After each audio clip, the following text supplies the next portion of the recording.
Ով խնդրում ենք մի հատ մանկապարտեզ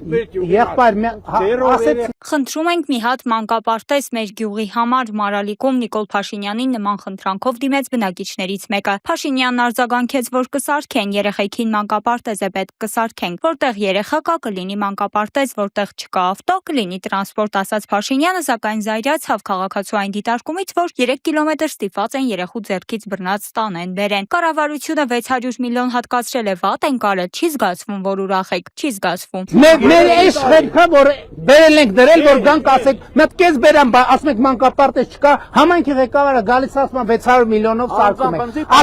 Ասում է բակը չկա, ասում են մրցույթը հայտարարված է։ Հələ մի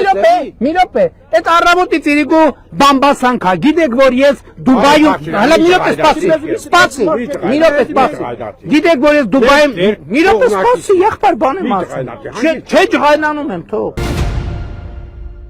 3-4 տարվա դատական քաշքշուկից հետո մեղադրանքան վերդիկտ կայացվեց Արամ Հարությունյանի նկատմամբ։ Այս մասին հայտնում է փաստաբան Սերգեյ Հարությունյանը, որը Արամ Հարությունյանի որդին է։ Հիշեցնեմ, որ նա մեղադրվում էր վարչապետի պաշտոնը զբաղեցնող անձի արժանապատվությունը հրապարակային եղանակով ծանր վիրավորանք հասցնելու համար։ Մինչ այդ նշված դատական գործով արդեն 2 անգամ արդարացման վերդիկտ է կայացվել, սակայն դատախազությունը համառ է։ Ինչ արած, սա է մեր իրականությունը։ ՀԳ ինչպես Արամ Հարությունյանն է նշում, իր համար պատիվ է նման արարքի համար մեղավոր ճանաչվել։ Մանրամասնել է Հարությունյանը։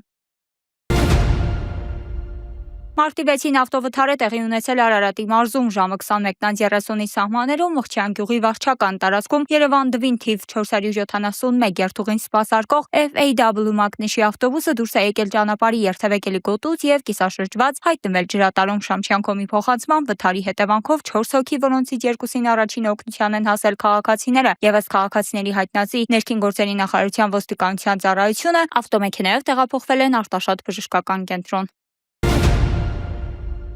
ԱՄՆ նախագահ Դոնալդ Թրամփը հայտարարել է, որ Իրանը շաբաթ օրը կենթարկվի ծանր հարվածի, դիտարկելով նախկինում թիրախ չհամարվող տարածքների եւ մարդկանց լիակատար ոչնչացումը։ Իրանն այսօր շատ ուժեղ հարված կստանա։ Իրանի վատ վարքագծի պատճառով լրջորեն քննարկվում է նախկինում թիրախ չհամարվող տարածքների ու բնակչության լիակատար ոչնչացումը եւ անխուսափելի մահը, գրել է Թրամփը Truth Social սոցիալական ցանցում։